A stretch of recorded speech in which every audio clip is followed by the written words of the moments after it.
Hello everybody, this is Carla, and this time I'm here to do a review for episode 6 of season 1 of the TV show Shadowhunters. This episode is titled Of Men and Angels, and I have to say, I really liked it. Congratulations, Shadowhunters, that's 2 episodes in a row that you've made me really happy. I'm as shocked as most of you must be listening to this. I actually really liked the episode. I mean, I know it was a lot of exposition, which usually feels really heavy, but I think they interspersed it with enough personal drama that I really enjoyed it. Especially because it wasn't, it was plot exposition, of course, but it was also about Clary and Jocelyn and Luke. And so in a way, it was almost like character exposition, like character interaction within the exposition, so it didn't feel as heavy as exposition usually does. Not like when you have like Jace explaining demons to Clary or something like that. This was like personal, so I really actually enjoyed it. If I do have one complaint, is that I could have done without the flashbacks. I don't really think they added much of anything, to be honest.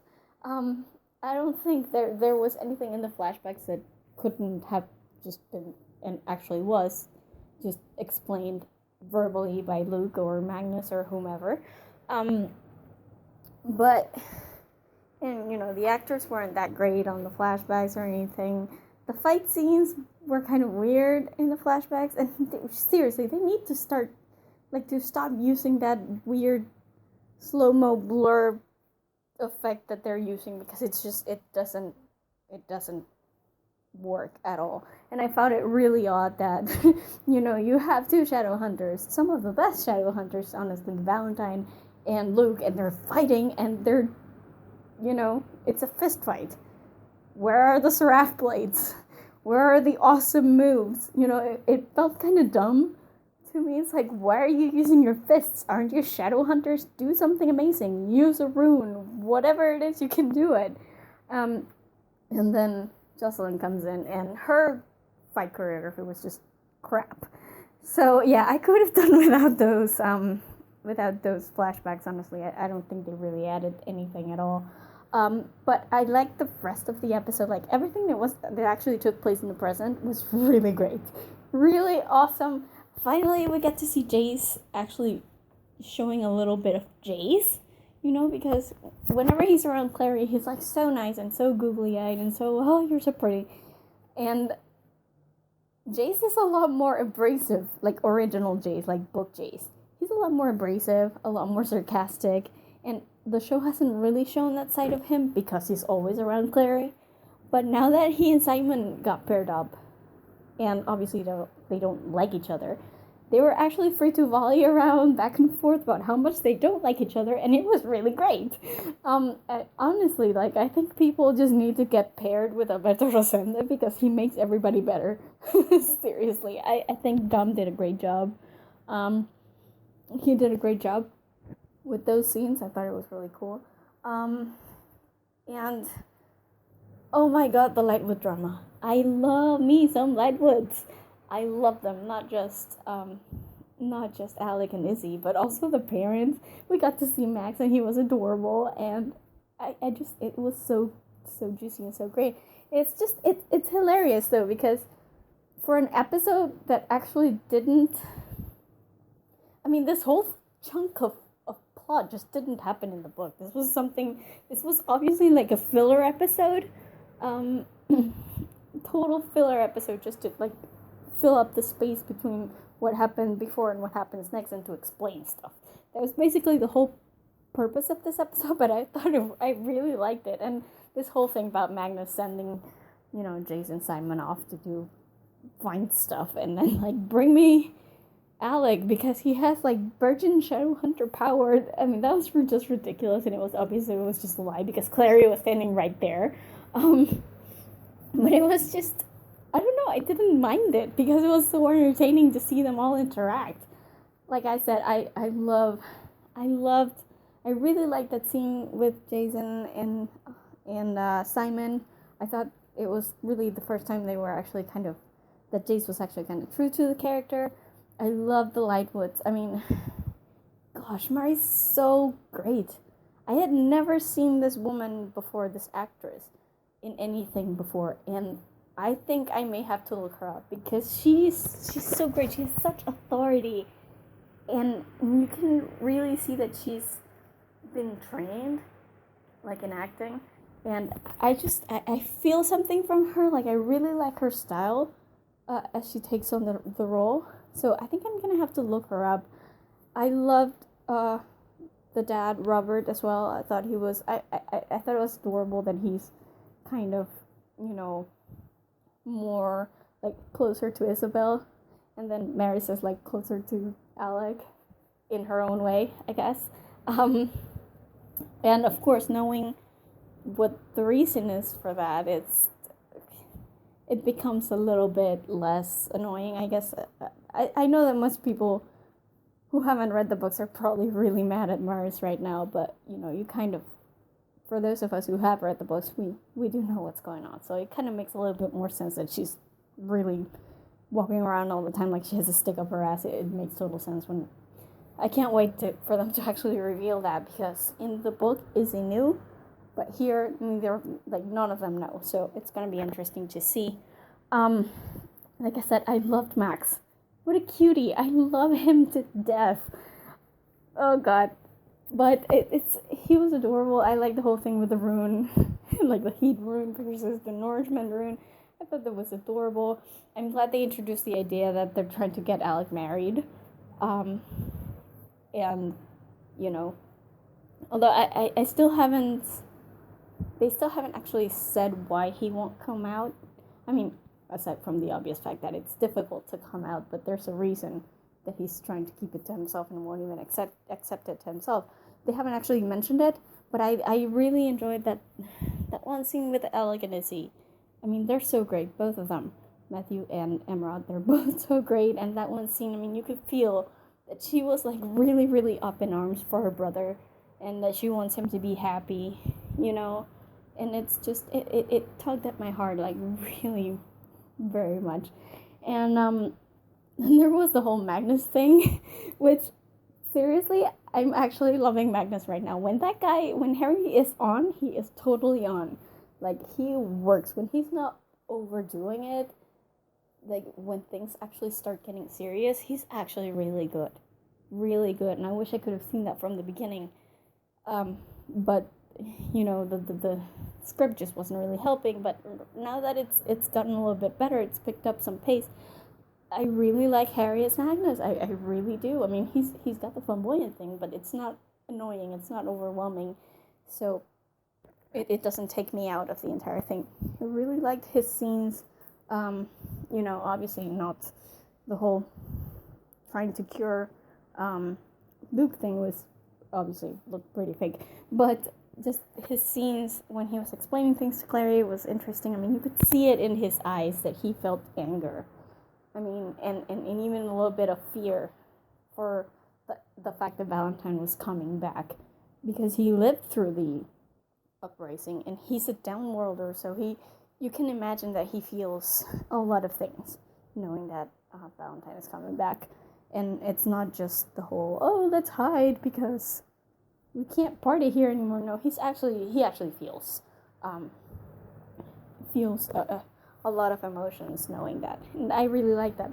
I also really loved his scene with Alec at the end. They're so great, dude. They're so great together. I mean, if I didn't already ship them, I totally would be shipping them now, because that was adorable.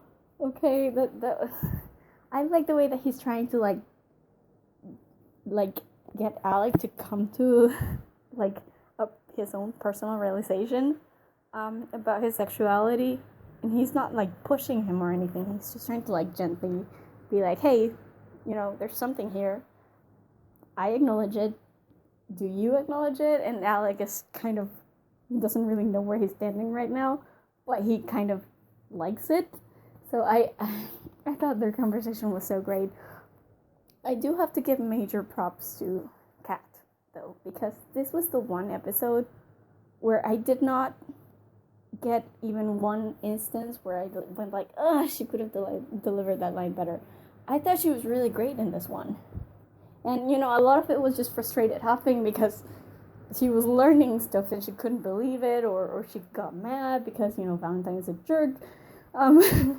But she was actually, I could see Clary in her in this one. Like, I thought she did a good job, and it just goes to prove that when the script is okay, she can do okay.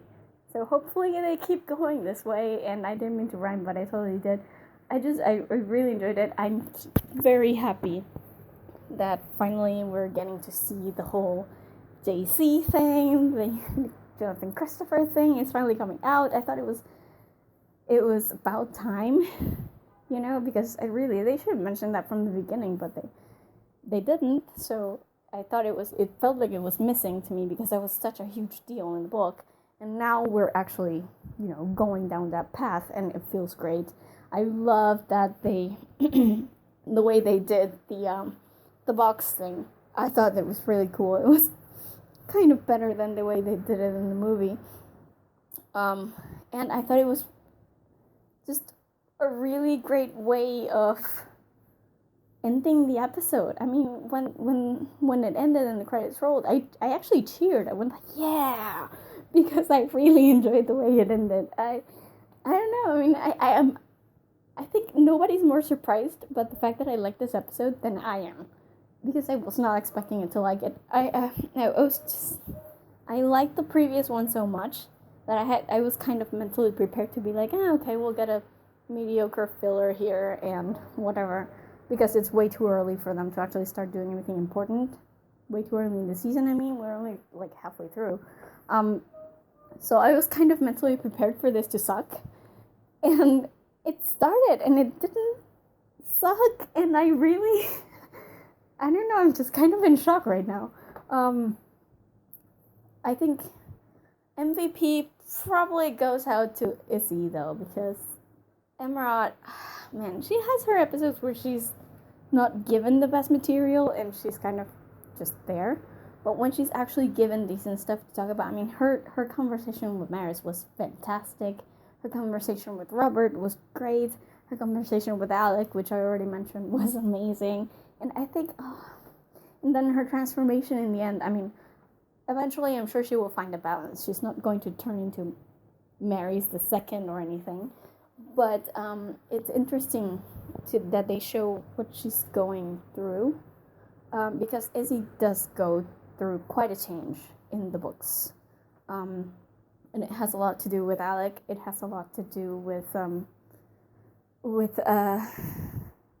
just coming to know Simon and Clary, and just the things that her family goes through, they affect her a lot. Like, her family is the most important thing to her. And I'm very glad that we're seeing some progress with her, and she's not just going to be the same through the entire season. So I'm really psyched for her. I think Emerald does a great job. She's fantastic. And, I'm just really glad that they're doing Izzy right, because I think, as you know, Alec is my favorite character, and Simon's probably the second, but Izzy might be tied for second, because I just love her. I think she's great. And I think Emerald is doing such a good job, and I really loved her in this episode. I mean, if the previous episode was all about Alec, this one was all about Izzy, and she knocked it out of the park. So, yeah, overall, I'm just kind of in shock that this episode was good. I really enjoyed it, and I hope if they can keep up this pace, and the dialogue has become so much better than it was in like episode 1 or 2. If they can keep that up, and just the way they film things, and the way they handle the effects, the whole motion blur thing notwithstanding, but the rest of it, the way they handle the effects, the way they film, I've noticed shifts in the cinematography of the thing. It makes it look a lot more legit in a way. It makes it actually look like a drama rather than just randomly shot thing, so I like that. I like that there's been progress. I like that I'm seeing good things from Dom and Kat, who I thought were kind of weak at the beginning, and as well as Harry, who's finally getting the chance to actually have like decent scenes and actually shine. And as always, Matthew and Emerald and Alberto, who are fantastic. I mean, this show can be really good. That just goes to prove that this can be actually really good.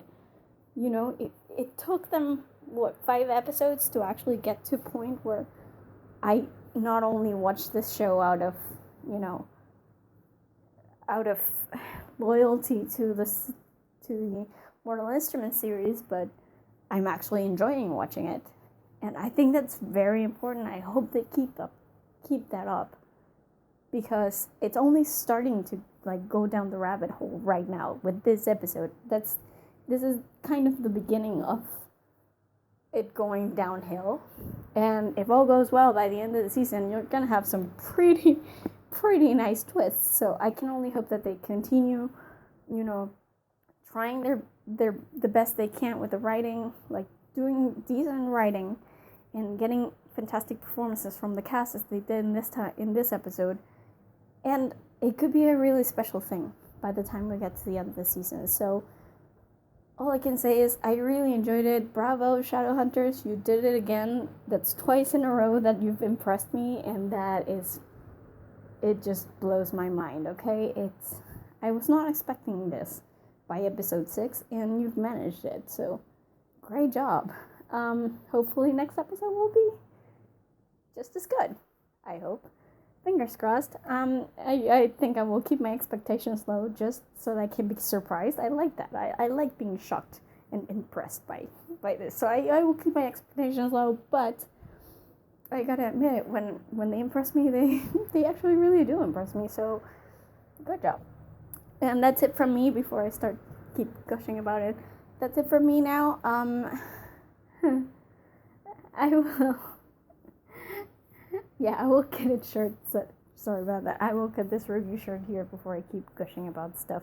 As always, be sure to visit our website at thegeekypub.com. We not only have reviews for the previous Shadowhunters episodes, but also for other TV shows, books, movies, games. We have a ton of stuff in there, so be sure to visit, browse around. You'll find something you like.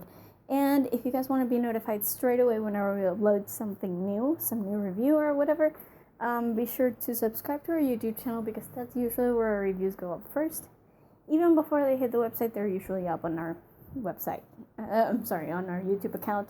So if you subscribe, you won't miss anything that we upload. And that's it from me now. I will see you guys in my next review. Bye.